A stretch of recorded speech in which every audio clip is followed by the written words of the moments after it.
ayoko nang mag-isa. Gusto ko nang maging masaya. Alam mo, gutom lang yan. Kumain ka na, oh. Ano gusto mo? Ibang ulam? O gulay? Gusto mo? Angel! Hindi ka magiging masaya sa ginagawa mo! Kaya pakawalan mo na ako! Tigilan mo na to! Ayaw mo kumain? Eh di wag. Bahala ka, magugutom ka dyan. Angel, hindi mo makukuha ang gusto mo sa paraan na gusto mo! Kaya pakawalan mo na ako!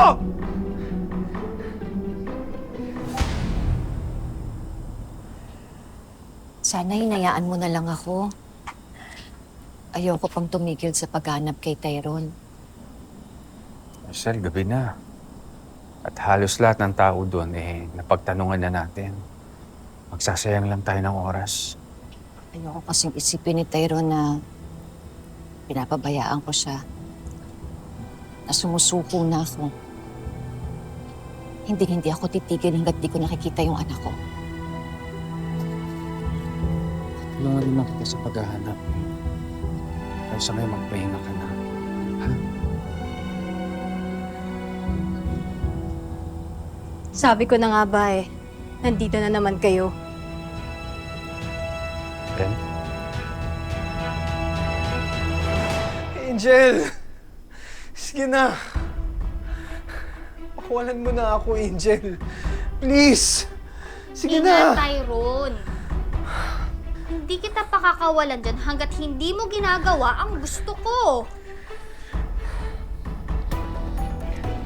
Sige, bibigyan na lang kita ng pagkakataon para makapag-isip-isip. Sabihan mo lang ako kapag tanggap mo na ako sa buhay mo. Baliw ka! Sabi mo? Ha? Baliw ka!